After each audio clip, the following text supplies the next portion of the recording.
Yeah.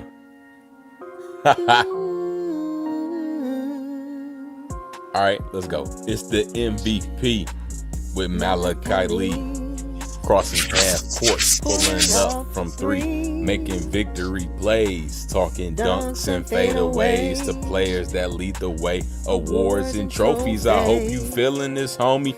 Making victory plays, make you real, not phony. Detroit, we back again, so let the games begin. Making victory plays for the win.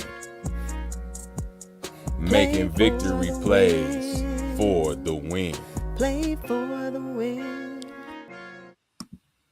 What up, though? What up, though? What up, though? What up, though? It's the MVP with Malachi Lee, episode 3.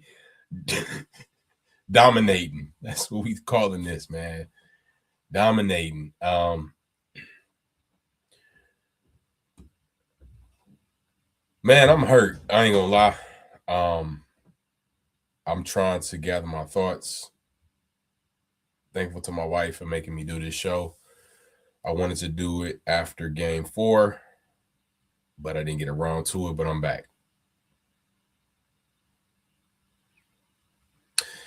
Being a Detroit sports fan comes with its fair share of heartbreaks. And you just learn how to just take the abuse at a certain point. You just take it. You just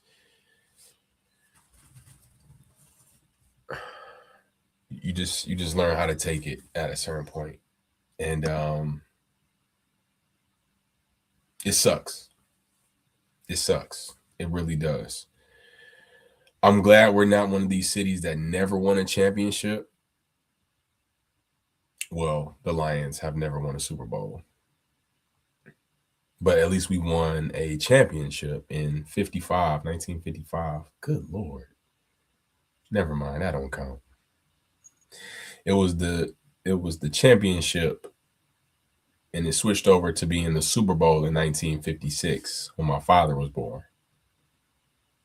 And we haven't won the Super Bowl. But the Wings have a Stanley Cup. The Tigers have a World Series. Detroit has the Pistons have a NBA championship. In my lifetime, the Pistons won. But as of late, man, number 1 seed Pistons, we are down 3-2. I was not born yet. You're right. Hello, what's up, y'all? Janae, Jeannie. So the Pistons go down 3-2 to the Cavaliers, and I'm talking slow because I'm really hurt. I'm hurt. Pistons in 7. I gotta rock with my boys. I'm rocking. I'm rocking all the way to the wheels fall off this mug. I'm rocking all the way. All the way. I'm here. And I'm not going nowhere. I'm gonna take the abuse.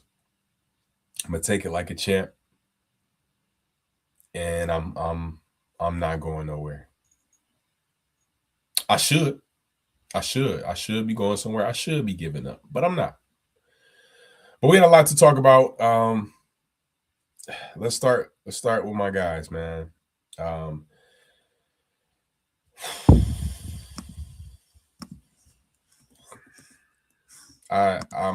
lost for words. The Pistons fall 117 and 113 in overtime at home to the Cleveland Cavaliers. And I started watching the game probably halfway through the second quarter. We were up. We were up by 15 at the most. And we just could not hold on. Shout out to Dennis Jenkins. He got a playoff start tonight. Dropped 19 points, 3 assists, 2 rebounds. I like that. Duncan Robinson didn't play tonight. It's okay. Thank you. I appreciate the love. I appreciate the help. It is okay. Duncan Robinson did not play tonight. He was hurt, so Dennis Jenkins got the start. And I'm trying to keep it together. I really am. Officiating has been a thing for Detroit.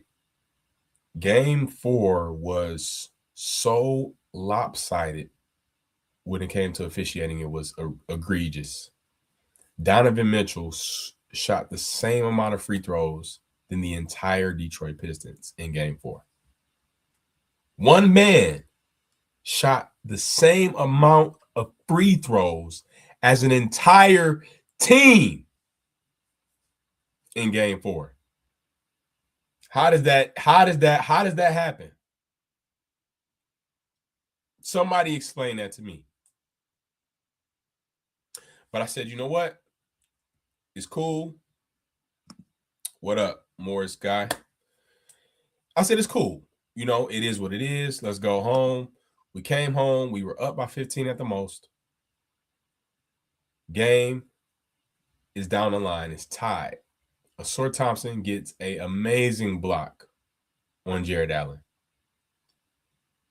Should have been a loose ball foul called at the very last second of regulation. Should have been a loose ball foul. Sending Asor Thompson to the line with a chance to win the game.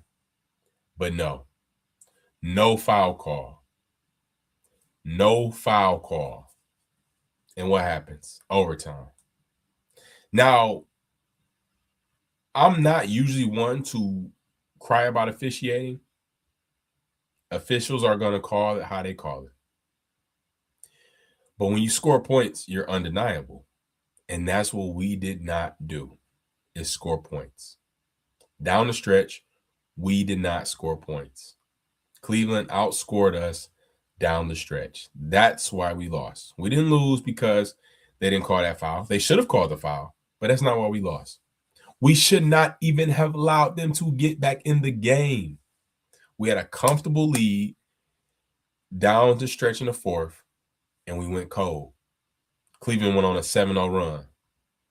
Changed the whole momentum of the game. And that was the game right there. That was the game. Cade Cunningham,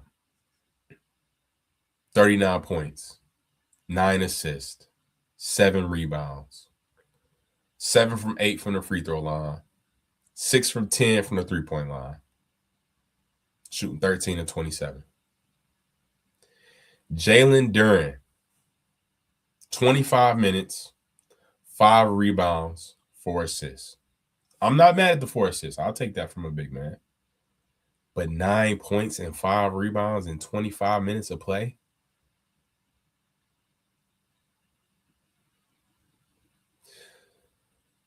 Tobias Harris, 13 points. Not going to do it. 1 from 7 from the 3. Not going to do it. Not going to do it. Paul Reed. I love Paul Reed. Anybody that knows I've been screaming Paul Reed from the jump. Paul Reed played 17 minutes, had 10 points and 8 rebounds, 1 assist. That's good ball. In 17 minutes. In 17 minutes, he outproduced Jalen Duren in close to 10 less minutes.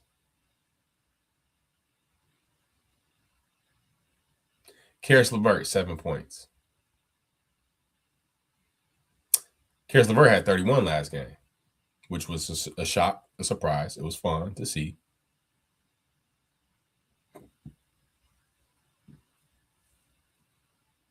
My problem is with Jalen Duren. All-star during the regular season, averaging 19 and 10 in the regular season. Eastern Conference All-Star. And this is what you do in how many games?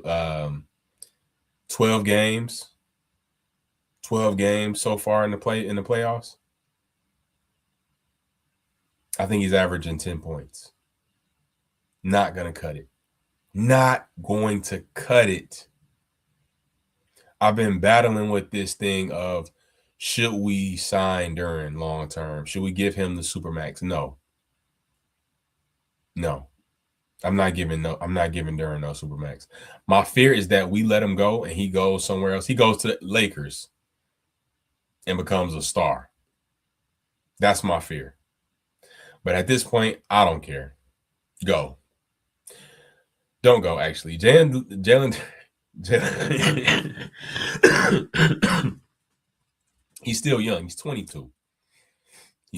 He's a big guy. Don't give him no Supermax, though. Please don't give him no Supermax. I will sign him to a 3-year deal.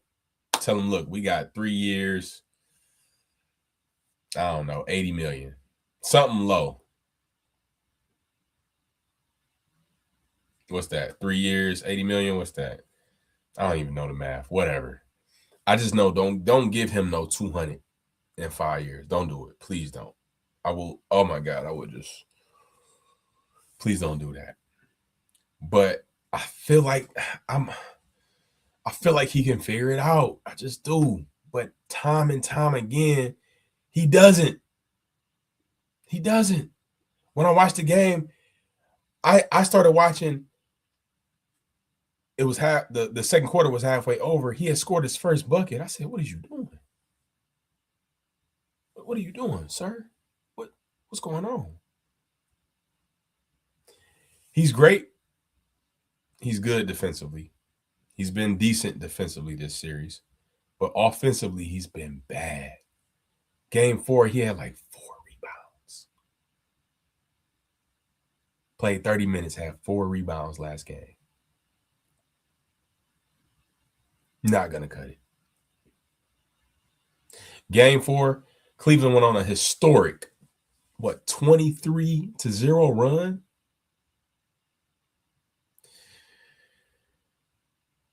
I am very lost right now because New York Knicks have swept the Philadelphia 76ers, and they're waiting.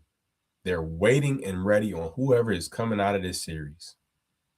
I would love to say it's us. I would.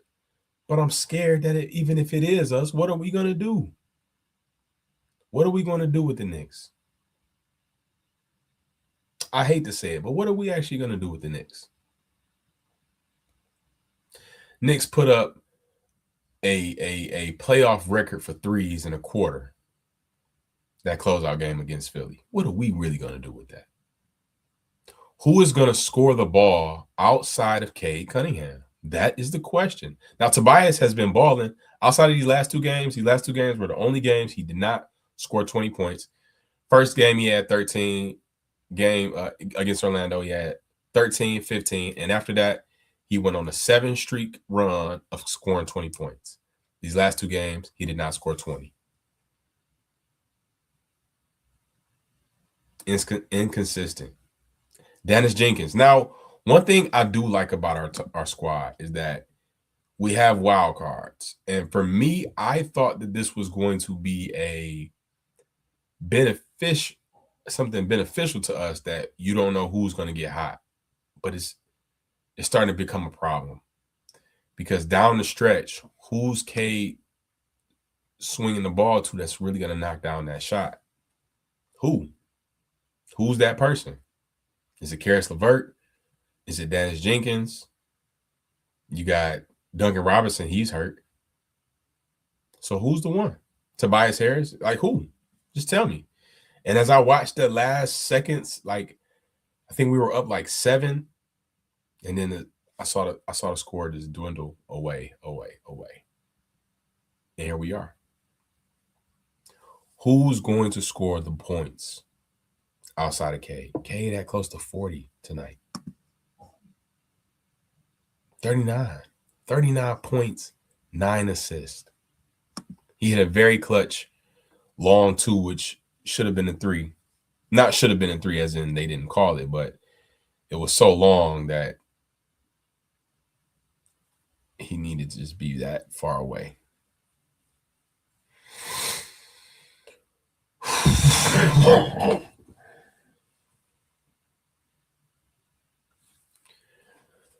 Who's going to score the ball outside of Cade? That's what I need to know.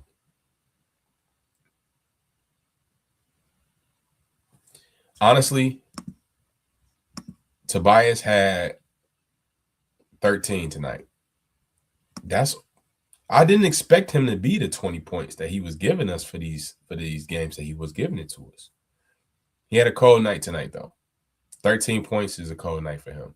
Because once you get to that point that you got seven, you give me 7 games in a row, you score 20, that's what I'm going to expect from you. Especially at home. Especially at home. Tobias Harris, 1 from 7 from 3. Not going to cut it. Not going to cut it.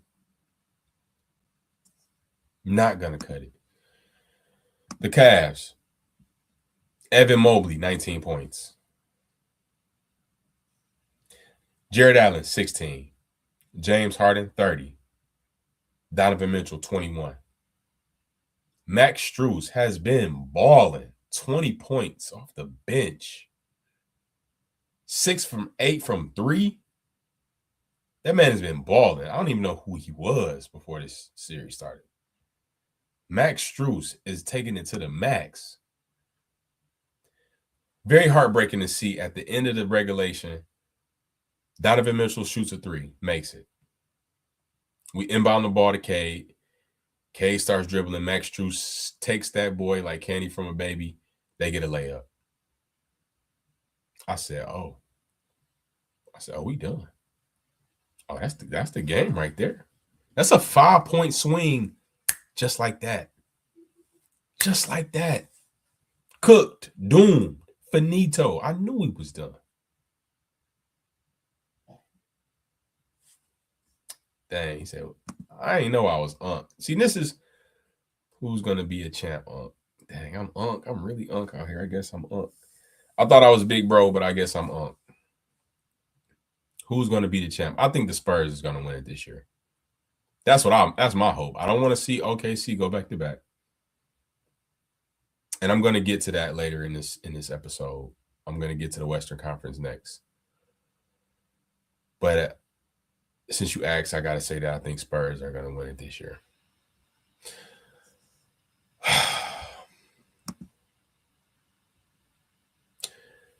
Max Strus stole the ball right from Cade like he was nothing. Cade's turnovers have been very detrimental to us.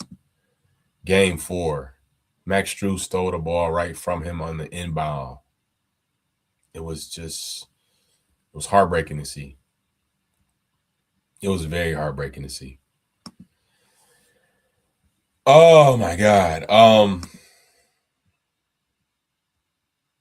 Turnovers. Pistons had 10 turnovers this game. Much better. Much, much better. Much, much better. Compared to 16 for Cleveland. We were out rebounded 44-40. Assists was pretty even, 25-28. We got 4 more steals, 10-6. 1 more block, 10-9. And fouls, we have 26 to their 16. Field goal percentage, 44-45. 3 points, 11-14. We down in that category. 3-point percentage, 40-33. We lost in that category. That's the thing about this series. It's been so, as bad as it seems, it's been really even in terms of numbers. Outside of that 23-0 run that they went in the third quarter of game 4, this series has been pretty even. We match up decently well against this team. My original call was Pistons in 6. That was my original call before the series started. I know Cleveland is a good team. Yeah, James Harden is shaky at times. He had them first 2 games in Detroit that he was shaky, but he balled out the next 2. I don't really like his game in terms of the flopping, drawing the fouls and all of this. But when he steps up, he steps up. And this is what you get. This is what you get.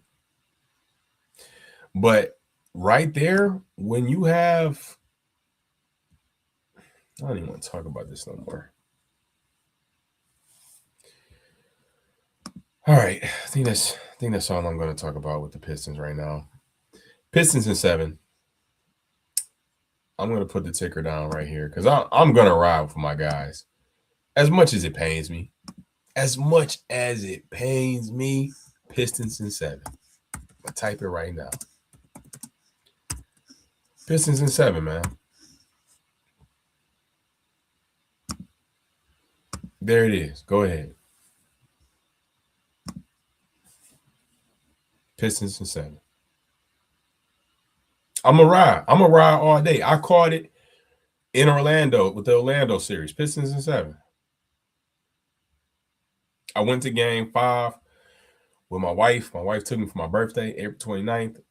That was an amazing experience. I will say this, no matter how game 6 goes, I'm proud of these boys. We have to make some adjustments in the offseason. No matter how the rest of this series go, no matter how the rest of our playoffs go, we have to make some adjustments in the offseason. There's only a few players that are untouchable. After that, them boys got to go. And if you tell me Jalen Duren getting traded, cool. Go for it. I don't care. I don't care. I tried to care. I tried to be one of the ones to advocate for Jalen Duren, but he just proves time and time again that it's just not going to work. Oh, Malachi got a regular season. He was an all-star. That's what I was saying. That's what I was the one saying. But he was an all-star. He was an all-star. 9 points, sir. You didn't even get 10, 9 points. How do you even get 9 points as a big man? Excuse me. How do you even get 9 points as a big man? It should be 2, 4, 6, 8, 10 at the least. 3 or 4. That means 2, 4, 6. 6 shots and what? 3 rebounds he made? 3 free throws?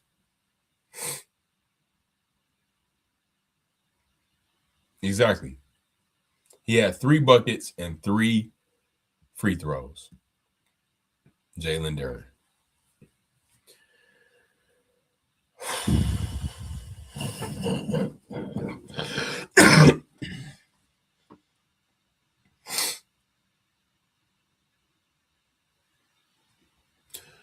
All right, I think I'm moving on. I think that's it for this game.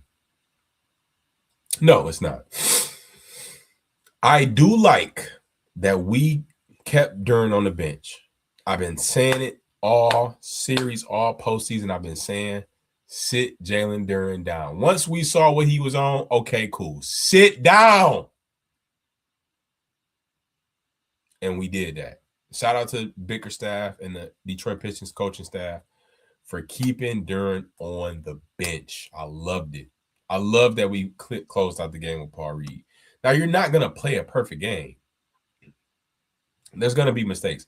Paul Reed was getting scored on. He was. It was a couple times he was getting scored on. But he just provides a different level of energy, intensity, ferocity that I just don't see from Jalen Duren. Jalen Duren didn't call him the dog. He's supposed to be a dog. He's not playing like a dog. He's playing like a cat. Jalen Duren playing like a piece of toilet paper. That last roll, the last swipe of toilet paper that you got to just throw the cardboard away, that's how he playing. 9 points. As an all-star, 9 points, 4 rebounds. I'm texting my guys in the chat. They're like, why Jalen Duren didn't get back in? I say, keep him on the bench. They're like, he playing that bad? I'm like, 9 points, 4 rebounds. He's like, wow, that's JV numbers. I said exactly. 9 points and 4 rebounds in 30 minutes. Big man.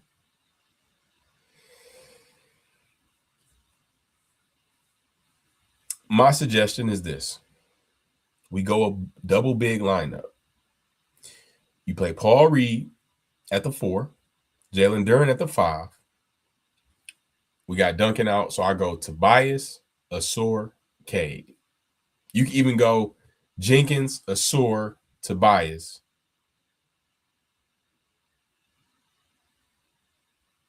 Wait, hold on. I'm tripping. Jenkins. Okay, I'm sorry. You can even go. It gets tough there. I will go. Okay, starting lineup. I will go Cade, Asur, Tobias, Paul, and Duran. And then bring Stu off the bench as the backup center.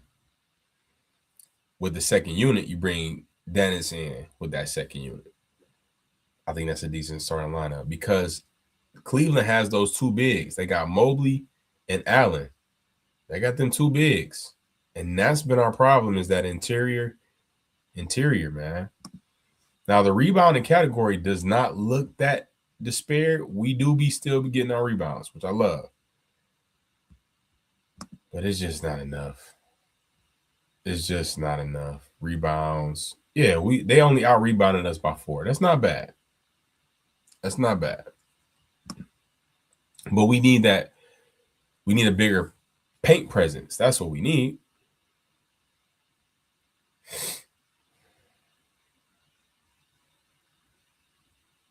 As you can see, I'm hurt. I'm trying to keep my composure. I don't like that this affects my mood so much, that I'm so invested as a fan. I don't like it, And on the opposite end, when we win, it affects my mood in a good way as well. I don't like how my mental health is correlated to this. I don't like it. I don't like that feeling of watching my squad lose Game 5 at home. That does not feel good. But here we are. So now we have to go to Cleveland Friday night and beat Cleveland that has not lost at home this postseason. That's a tall task to ask. But we did it in Orlando. We forced the game 6. We forced the game 7.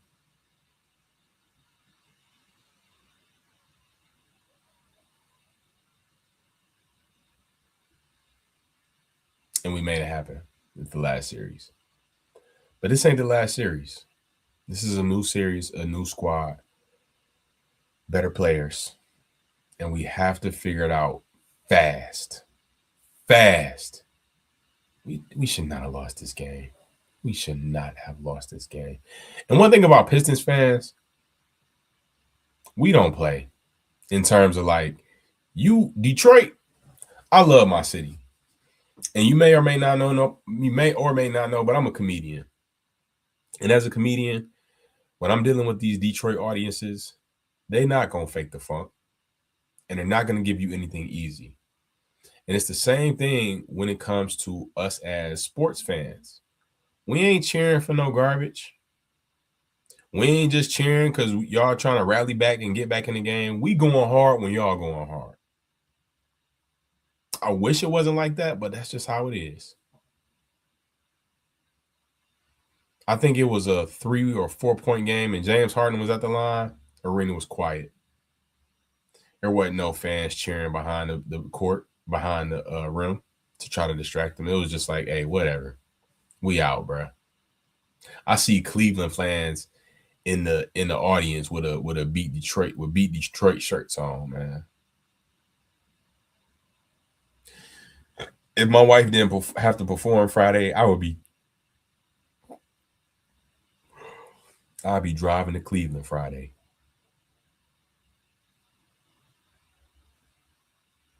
No, I wouldn't, because if they beat us, I would be even more upset. Pistons in 7. I'm standing by it. I feel like we honestly can. And on the other hand, I don't want to say it, but I'm scared, honestly.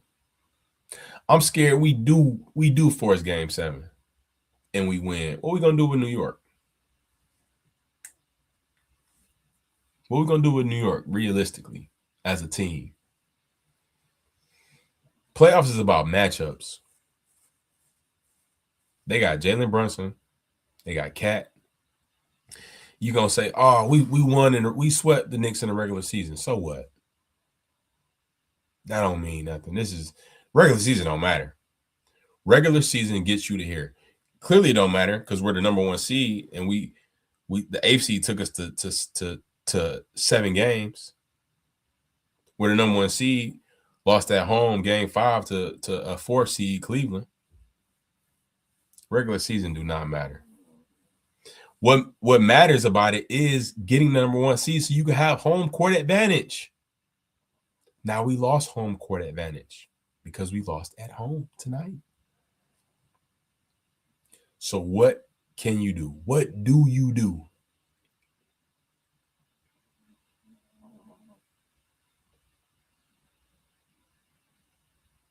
Pistons in 7. My dog is snoring. He don't believe me. Yeah, I'm talking to you. Pistons in 7. We'll make the adjustment. We'll come back stronger. We're going to do the impossible and beat Cleveland in Cleveland. That hasn't been done this whole postseason. And this was Cleveland's first road win in the playoffs as well. Thank you, Detroit. All right. I think that's it with the Pistons. In other Detroit news, this game was actually on ESPN. I don't have cable, so I went to a bar around the corner from my house.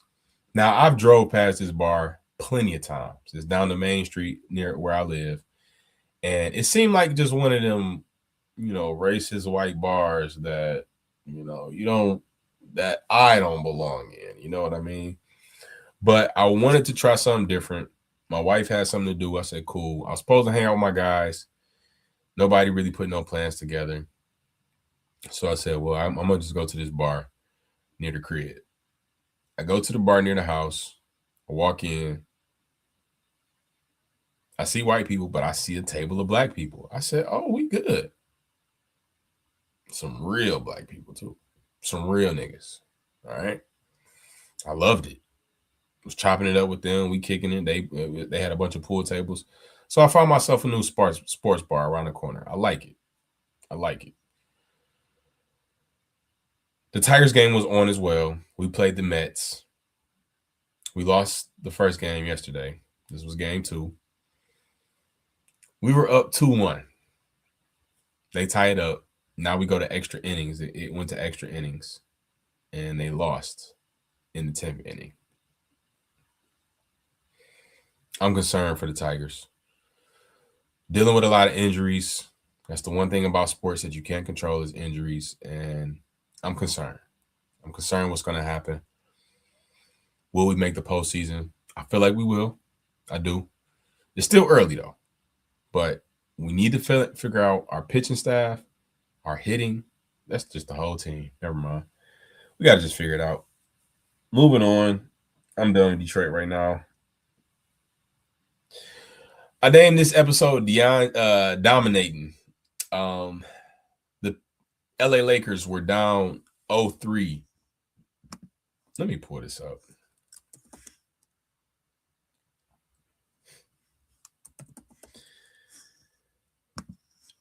DeAndre Ayton is the center for the Los Angeles Lakers.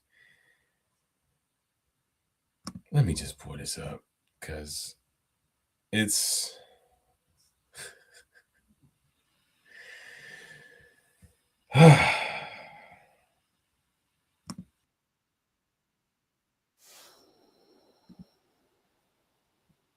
this is absolutely hilarious. I'm going to pull this clip up. DeAndre Ayton, they were down 0-3 against the OKC Thunder. And I don't know if he bought it. Somebody bought it for him. But DeAndre Ayton had a chain that said dominating.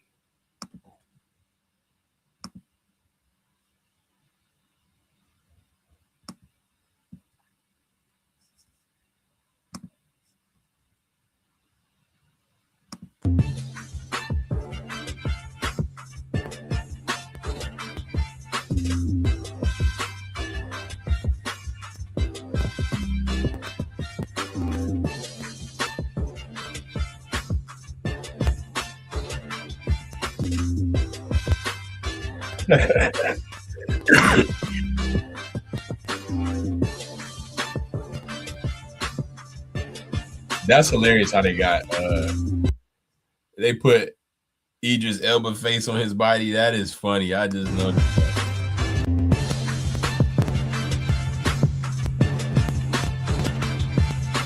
Dominate.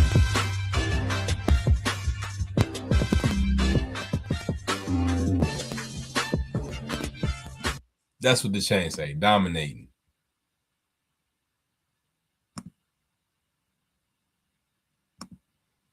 Because his name DeAndre Ayton. So instead of dominate, it's dominate. Like Ayton, dominating. Like, bruh, you're down 0-3 and you ain't been dominating nothing. He in the same boat with Jalen Duren. You in the same boat with Jalen Duren, man. I don't care who bought you that chain, man. You about to be in Belize next year playing basketball.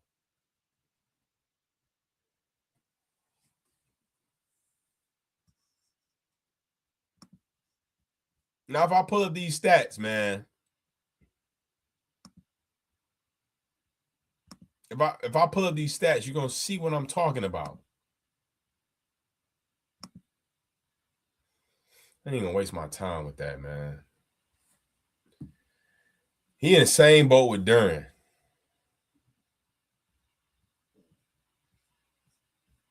Same boat. Barely getting 9 points. Not catching the ball down in the post.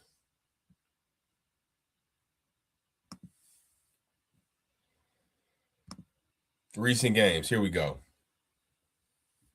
6 points in a closeout game. 10 points. 3 points. 10 points. Those are 4 games they got swept in. 10, 3, 10, 6. He getting rebounds. 12 rebounds, 10 rebounds. Last 2 games, 6 rebounds, 3 rebounds. You're down 0-3 and you getting a chain. I don't care if somebody did give it to me. I'm not wearing that. What is wrong with the league, man? What is these big men doing? What are these big men doing? DeAndre Ayton, Jalen Duren.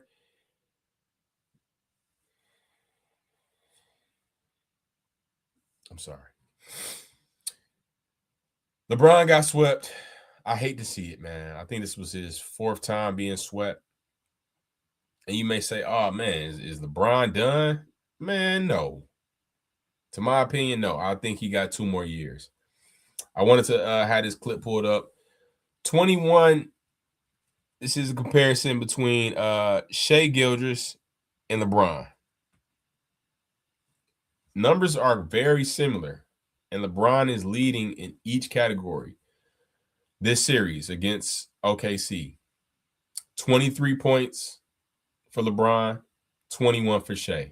4 rebounds for LeBron, 2.7 for Shai. 6.7 assists to 5.7. 52% field goal to 46. 38 from 3 to 36 from 3. And 78 from free throw, which Shai won that category by 1%. This is a 41-year-old man. Been playing. This is 23rd year in the league. Now, if Luka Doncic was in this series, whole different ball game. Whole different ball game. They at least going 6. They at least going 6 for sure. Either way. But hey, he can't do it on his own. They tried with Luka, but if Luka was healthy, Luka one of the best scorers in the league when healthy. Top 5 scorer in the league when healthy for sure. That's a fact. Averaging 30 points when healthy for sure. But here we go. I think they're going to move on from DeAndre Ayton. Their backup center was better than him. Hopefully they find another piece. We'll see what happens.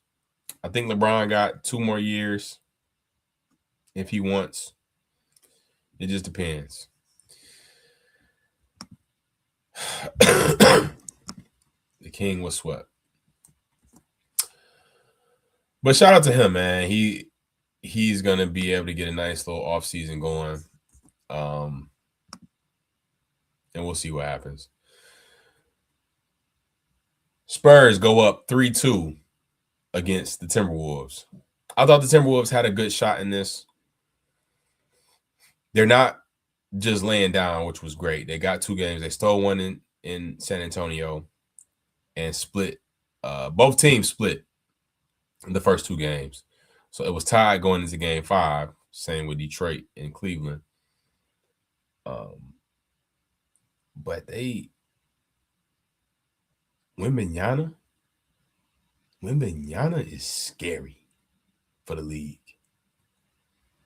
And I knew he was, but I never really watched a game. Now that I've seen a game, I couldn't even watch the whole game because it was scary. That first quarter, he was doing whatever he wanted to do. It was literally whatever he wanted to do. Post up, 3-point, rebounds, put back dunks, mid-range. He was doing whatever. Bringing the ball up, dishing, assist. He was doing anything you can ask a player to do. He's doing more than what you would ask a player to do because you don't really ask players to do everything. Most players are specialists. Everybody don't be shooting threes. Everybody don't be in the posting up. Everybody has their roles, but Wembanyama can do anything on the court. Anything. They say he's an alien, and I ain't believe that, but I see it. He an alien. Where did he come from? The man is 7'4", doing anything on the court. You can't do nothing with that. And they played as physical as they could within this series. Game 4, they baited him in, and they was playing bully ball and pushing him around, and they forced him to. He hit him with he hit him with that elbow, and he got ejected for the flagrant 2. And Minnesota ended up winning that game. But he came back game 5 on a mission. He said, "Oh, y'all gonna kick me out? Okay, I'll be back." I think they play tomorrow, and I think Spurs are going to close them out. But it does have the chance to go 7. It's 3-2. It's got the chance to come back for game 7. The Wolves are right there. They made it to the Western Conference Finals 2 years in a row. I think it's 2 years in a row, I believe. And they're right there. But they just don't have enough, man. OKC is an extremely great team. I feel like OKC and the Spurs match up well.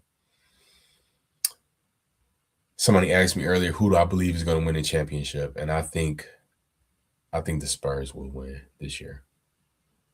It's either going to be somebody out the West is going to win. I'm not even going to speak on the East because I still got a dog in the fight. And I'm going to give an emotional answer and tell you that the Pistons will come out the East. But that's an emotional answer. If I give you a logical answer, it's going to be a different answer.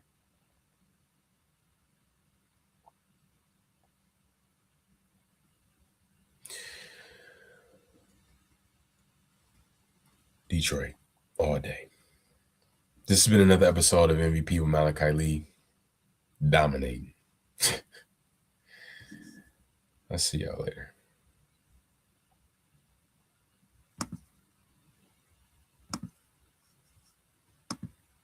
I feel like I got more to say, but I don't. I would just be staring, just staring like this.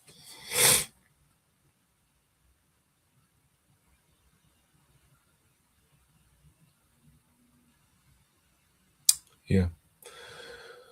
Pistons in 7. All right, let's go. It's the M.V.P with Malachi Lee, crossing half court, pulling up from three, making victory plays, talking dunks and fadeaways to players that lead the way. Awards and trophies, I hope you feeling this, homie. Making victory plays, make you real, not phony. Detroit, we back again, so let the games begin. Making victory plays for the win. Making victory plays for the win. Play for the win.